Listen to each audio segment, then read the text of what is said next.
Hi friends, welcome to our channel. ನಾನು ಇವತ್ತಿನ ತರಗತಿಯಲ್ಲಿ ನಮ್ಮ ಕರ್ನಾಟಕ TET 2024ಕ್ಕೆ ಸಂಬಂಧಪಟ್ಟಂತೆ ಹಿಸ್ಟ್ರಿ ಕ್ಲಾಸ್ ಅಂದರೆ ಸಮಾಜ ವಿಜ್ಞಾನದಲ್ಲಿ ಬರುವಂತಹ ಇತಿಹಾಸದ ವಿಭಾಗದಲ್ಲಿ ಬರುವಂತಹ ತರಗತಿಗಳನ್ನು ನೋಡ್ತಾ ಇದ್ದೀನಿ. ಹಾಗೆ ಭೂಗೋಳಶಾಸ್ತ್ರಕ್ಕೆ ಸಂಬಂಧಪಟ್ಟಂತಹ ತರಗತಿಗಳನ್ನು ಕೂಡ ನಾನು ಮಾಡ್ತಾ ಇದ್ದೀನಿ. ಇವತ್ತಿನ ತರಗತಿಯಲ್ಲಿ ನಾನು ದಕ್ಷಿಣ ಭಾರತದ ರಾಜವಂಶಗಳಾದಂತಹ ಅದರಲ್ಲಿ ಸಾತವಾಹನರ ಬಗ್ಗೆ ಇವತ್ತಿನ ತರಗತಿಯಲ್ಲಿ ತಿಳಿದುಕೊಳ್ಳೋಣ. ಪ್ರಾಚೀನ ಕಾಲದಲ್ಲಿ ಸಾತವಾಹನ ಅಥವಾ ಶಾತವಾಹನ ಅಂತಲೂ ಕರಿಬೋದು ಎಂಬ ರಾಜವಂಶವು ದಕ್ಷಿಣ ಭಾರತದ ಕೆಲವು ಭಾಗಗಳನ್ನು ಆಳ್ತಾ ಇತ್ತು.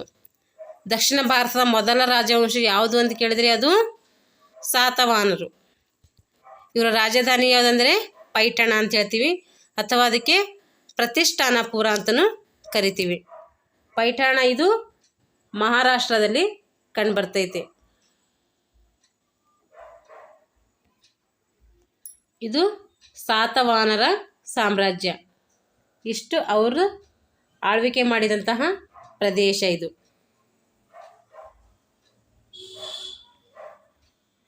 ಇವಾಗ ಇದರಲ್ಲಿ ಬರುವಂತಹ ಪ್ರಸಿದ್ಧ ಅರಸ, ಇದರ ಸ್ಥಾಪಕ ಕೇಳಿದರೆ ಸಿಮುಖ. ಆದರೆ ಇದರಲ್ಲಿ ಬರುವಂತಹ ಪ್ರಸಿದ್ಧ ಅರಸ ಯಾರಂದರೆ ಗೌತಮಿಪುತ್ರ ಶಾತಕರ್ಣಿ.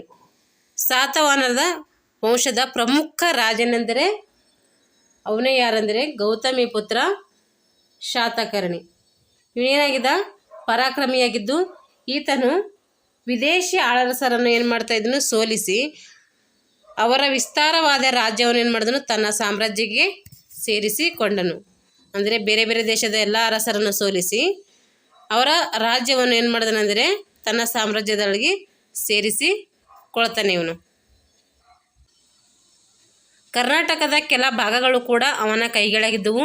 ಗೌತಮಿಪುತ್ರ ಶಾತಕರ್ಣಿ ಕೈಗಳಿಗೆ ಏನದು ಅಂದರೆ ಕರ್ನಾಟಕದಲ್ಲಿ ಬರುವಂಥ ಕೆಲವು ಭಾಗಗಳನ್ನು ಮಾಡಿದವು ಅವನ ಕೈಯಲ್ಲಿದ್ದವು. ನಾಸಿಕ ಎಂಬಲ್ಲಿ ಏನು ಮಾಡಿದೆ, ಒಂದು ಶಾಸನ ದೊರಕಿದೆ.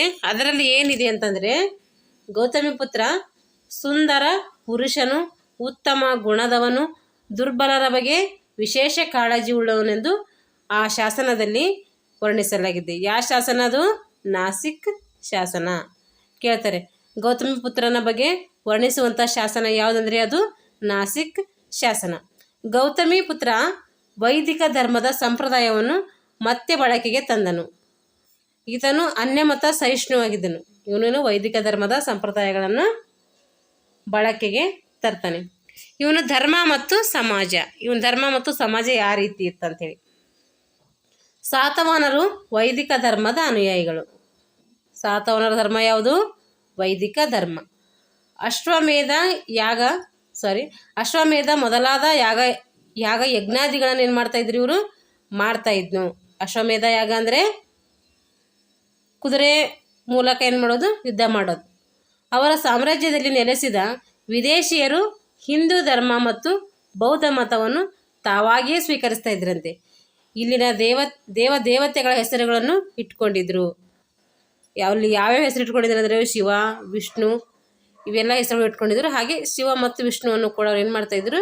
ಪೂಜೆ ಮಾಡ್ತಾಯಿದ್ರು. ಸಮಾಜದಲ್ಲಿ ಒಂದಾಗಿ ಬಾಳಿದ್ರು ಇವರು. ಸ್ತ್ರೀಯರಿಗೆ ಗೌರವದ ಸ್ಥಾನಮಾನ ನೀಡ್ತಾಯಿದ್ರು. ಅವರ ಆಸ್ತಿ ಪಾಸ್ತಿ ಹೊಂದಿದ್ದು ಧಾರ್ಮಿಕ ಕೇಂದ್ರಗಳಿಗೆ ಏನು ಮಾಡ್ತಾಯಿದ್ರು?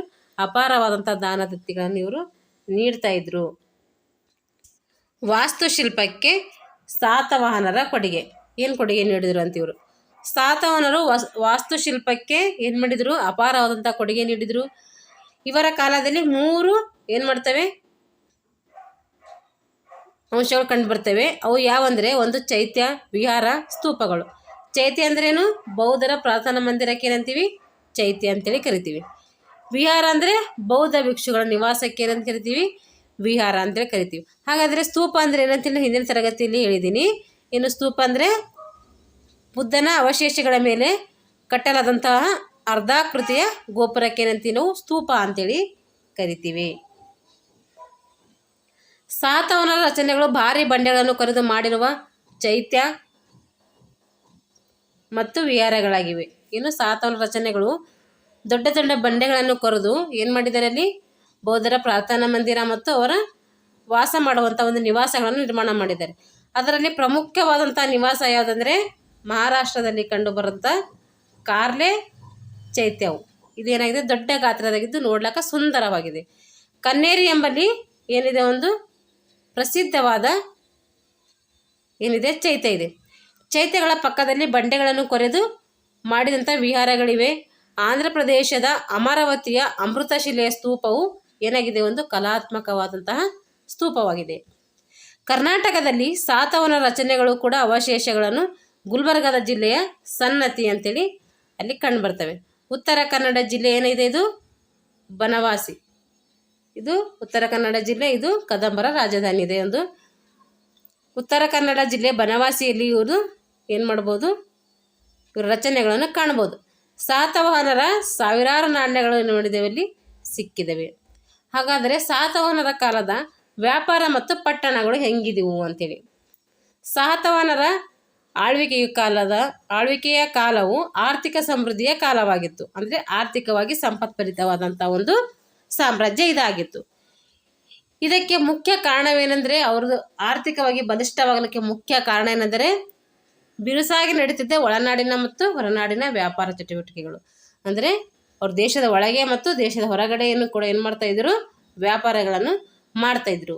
ಸಾಮ್ರಾಜ್ಯದ ಹಲವು ಪಟ್ಟಣಗಳನ್ನು ವ್ಯಾಪಾರಿ ಕೇಂದ್ರಗಳಾಗಿ ಅವರು ಮಾಡ್ಕೊಂಡಿದ್ರು. ಸಾಮ್ರಾಜ್ಯದ ಹಲವು ಪಟ್ಟಣಗಳು. ಇಂಥ ಪಟ್ಟಣಗಳಿಗೆ ಏನಂತ ಕರಿತಾ ಇದ್ರು ಅಂತಂದರೆ ನಿಗಮಗಳು ಅಂತೇಳಿ ಕರಿತಾ ಇದ್ರು. ಇದು ವೆರಿ ಇಂಪಾರ್ಟೆಂಟು. ಏಕೆಂದರೆ ಸಾತವಾಹನರ ಕಾಲದ ವ್ಯಾಪಾರ ಕೇಂದ್ರಗಳಿಗೆ ಅಥವಾ ಪಟ್ಟಣಗಳಿಗೆ ಏನಂತ ಕರಿತಾ ಇದ್ದಾರೆ ಅಂದರೆ ಅದಕ್ಕೆ ನಿಗಮಗಳು ಅಂತೇಳಿ ಕರಿತಾ ಇದ್ರು.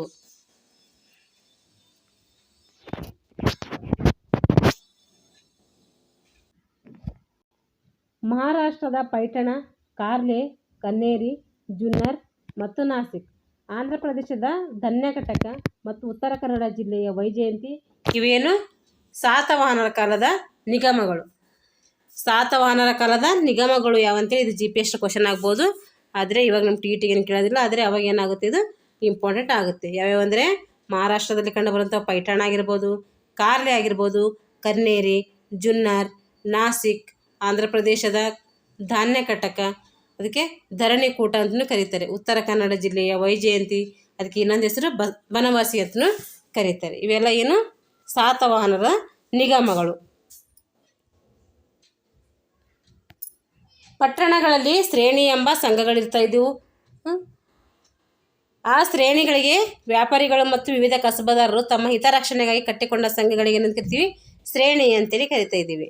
ಹಾಗಾದರೆ ಶ್ರೇಣಿ ಅಂದರೆ ಏನಂತ ಕೇಳ್ತಾರೆ, ವ್ಯಾಪಾರಿಗಳು ಆಗಿರ್ಬೋದು ಅಥವಾ ವಿವಿಧ ರೀತಿಯ ಕೆಲಸಗಳನ್ನು ಮಾಡುವಂಥ ವ್ಯಕ್ತಿಗಳು ಏನು ಮಾಡ್ತಾರೆ, ತಮ್ಮ ಹಿತರಕ್ಷಣೆಗಾಗಿ ಅಥವಾ ಸ್ವಯಂ ರಕ್ಷಣೆಗಾಗಿ ಏನು ಸಂಘಗಳು ಕಟ್ಕೊಳ್ತಾರೋ ಅವಕ್ಕೆ ಏನಂತಾರೆ, ಶ್ರೇಣಿಗಳು ಅಂತೇಳಿ ಕರಿತಾ ಇದ್ರು.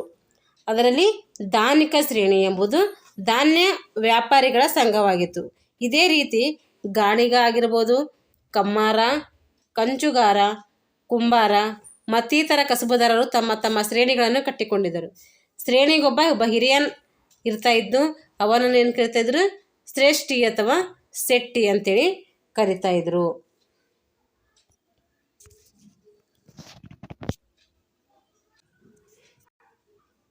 ಇದು ಸಾತವಾಹನರ ಕಾಲದ ನಾಣ್ಯಗಳಿವು. ಶ್ರೇಣಿಗಳು ಆಧುನಿಕ ಬ್ಯಾಂಕ್ಗಳಂತೆ ಹಣಕಾಸು ವ್ಯವಹಾರಗಳನ್ನು ನಡೆಸ್ತಾ ಇದ್ದವು. ಶ್ರೇಣಿಗಳ ಕೆಲಸ ಏನು, ಈಗೇನು ನಾವು ಬ್ಯಾಂಕಿನ ಕೆಲಸಗಳು ಮಾಡ್ಕೋತೀವಲ್ಲ ಹಾಗೆ ಬ್ಯಾಂಕ್ಗಳಂತೆ ಏನು ಮಾಡ್ತಾಯಿದ್ವು, ಕೆಲಸಗಳನ್ನು ಮಾಡ್ತಾಯಿದ್ವು ಅಂತೆ. ಅವು ಕೈಗಾರಿಕೆ ಮತ್ತು ವಾಣಿಜ್ಯ ಚಟುವಟಿಕೆಗಳಿಗೆ ಕೂಡ ವಿಶೇಷವಾದ ರೀತಿಯಲ್ಲಿ ಬೆಂಬಲ ನೀಡ್ತಾ ಇದ್ದವು.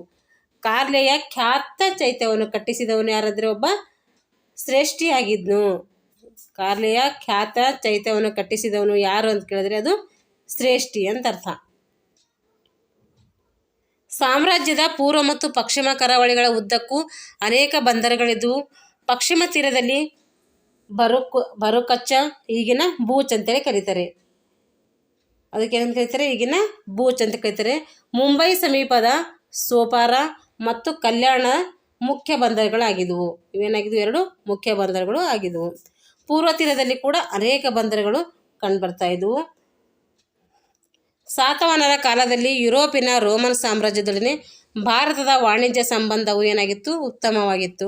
ವ್ಯಾಪಾರದಲ್ಲಿ ಭಾರತದ ರಫ್ತು ಅಧಿಕವಾಗಿತ್ತು. ಕಾರಣ ಅಲ್ಲಿಂದ ಪಾವತಿಯ ರೂಪದಲ್ಲಿ ಬಂಗಾರವು ಭಾರಿ ಪ್ರಮಾಣದಲ್ಲಿ ಏನಾಗ್ತು ಇಲ್ಲಿಗೆ ಬರ್ತಾ ಇತ್ತು. ಅಲ್ಲದೆ ಪೂರ್ವ ತೀರದ ಬಂದರುಗಳ ಮೂಲಕ ವಿದೇಶಿ ವ್ಯಾಪಾರ ನಡೀತಾ ಇತ್ತು. ವಿದೇಶಿ ವ್ಯಾಪಾರದಿಂದಾಗಿ ಸಾತವಾಹನರ ಸಾಮ್ರಾಜ್ಯ ಏನಾಗಿತ್ತು, ಆರ್ಥಿಕವಾಗಿ ಪ್ರಗತಿಯನ್ನು ಸಾಧಿಸಿತು. ಇಲ್ಲಿವರೆಗೂ 6ನೇ ತರಗತಿಯ ಸಾತವಾಹನರ ಬಗ್ಗೆ ನೋಡಿದ್ದೀವಿ. ಈಗ 8ನೇ ತರಗತಿಯಲ್ಲಿ ಸಾತವಾಹನರ ಬಗ್ಗೆ ಏನು ಕೊಟ್ಟಿದ್ದಾರೆ ಅದನ್ನು ನೋಡೋಣ. ವಿಂಧ್ಯ ಪರ್ವತಗಳು ಉತ್ತರ ಮತ್ತು ದಕ್ಷಿಣ ಭಾರತವನ್ನು ಪ್ರತ್ಯೇಕಿಸುತ್ತವೆ. ಉತ್ತರ ಮತ್ತು ದಕ್ಷಿಣ ಭಾರತವನ್ನು ಪ್ರತ್ಯೇಕಿಸುವ ಪರ್ವತಗಳು ಯಾವಂದರೆ ಅದು ವಿಂಧ್ಯ ಪರ್ವತಗಳು. ವಿಂಧ್ಯ ಪರ್ವತದ ದಕ್ಷಿಣ ಭಾಗದಿಂದ ಕನ್ಯಾಕುಮಾರಿಯವರೆಗಿನ ಪ್ರದೇಶವನ್ನು ಏನು ಕರಿತೀವಿ, ದಕ್ಷಿಣ ಭಾರತ ಅಥವಾ ದಕ್ಕನ್ ಪ್ರಾಂತ್ಯ ಅಂತೇಳಿ ಕರಿತೀವಿ.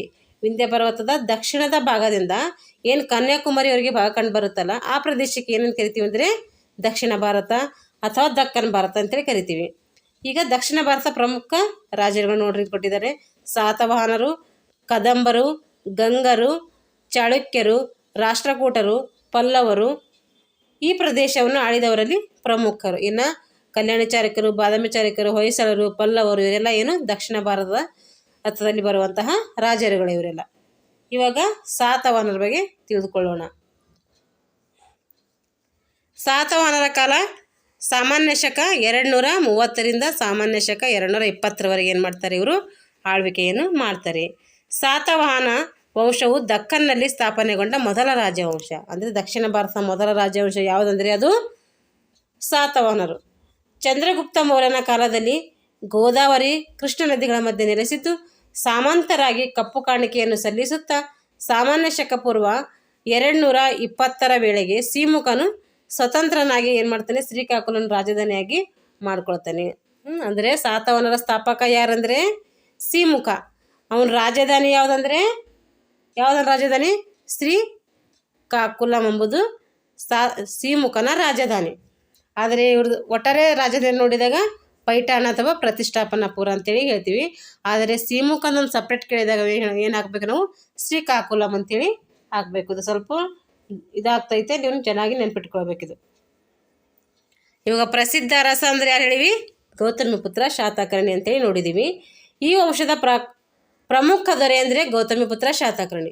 ಸಾಮ್ರಾಜ್ಯಕ್ಕೆ ಕಂಟಕರಾಗಿದ್ದಂತಹ ಶಕರನ್ನು ಏನು ಮಾಡ್ತಾನೆ, ಭಾರತದ ಗಡಿಯಿಂದ ಹೊರಗಟ್ಟಿ ಅವನ ಸಾಹಸವನ್ನು ಮೆರೀತಾನೆ. ಇವನಿಂದ ಶಾಲಿವಾಹನ ಶಕೆಯು ಪ್ರಾರಂಭಗೊಂಡಿತೆಂದು ನಂಬಲಾಗಿದೆ. ಶಾಲಿವಾಹನ ಶಕೆ ಯಾರಿಂದ ಸ್ಥಾಪನೆಗೊಂಡಿತು ಸಾತವಾಹನರ ಕಾಲದಲ್ಲಿ ಅಂದರೆ ಅದು ಗೌತಮಿಪುತ್ರ ಶಾತಕರ್ಣಿಯಿಂದ. ಕೊಂಕಣ, ಬಿರಾರ್, ಸೌರಾಷ್ಟ್ರ, ಗುಜರಾತ್ಗೆ ಸೌರಾಷ್ಟ್ರ ಅಂತ ಕರಿತೀವಿ, ಮಾಳ್ವಾಗಳಲ್ಲದೆ ಅನೇಕ ಹೊಸ ಪ್ರದೇಶಗಳನ್ನು ತನ್ನ ರಾಜ್ಯಕ್ಕೆ ಏನು ಮಾಡಿದನು, ಸೇರಿಸಿಕೊಂಡನು. ಇವನಿಗೆ ಒಂದು ಬಿರುದಿದೆ. ಆ ಬಿರುದು ಯಾವುದಂದರೆ ಸಮುದ್ರ ತೋಯ ಪೀತವಾಹನ, ಸಾತವಾಹನರ ಕುಲಯಶ ಪ್ರತಿಷ್ಠಾಪನಾಕಾರ ಅಂಥೇಳಿ 2 ಬಿರುದುಗಳಿದ್ದಾವೆ. ಏನು ಸಮುದ್ರ ತೋಯ ಪೀತವಾಹನ ಅಂತಲೂ ಕರೀತಾರೆ ಅವನಿಗೆ.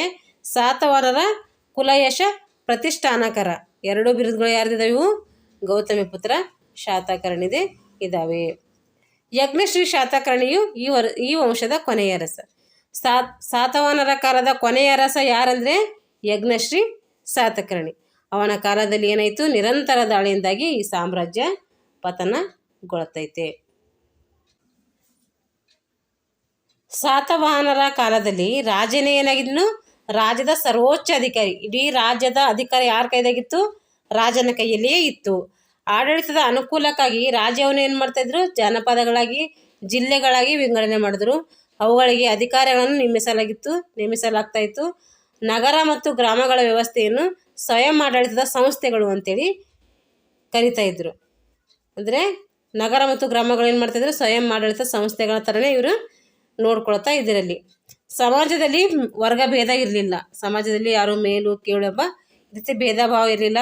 ಸ್ತ್ರೀಯರು ಸಹ ಉನ್ನತ ಅಧಿಕಾರವನ್ನು ಪಡೆದುಕೊಳ್ಳಬಹುದಾಗಿತ್ತು. ರೈತ, ವ್ಯಾಪಾರಿ,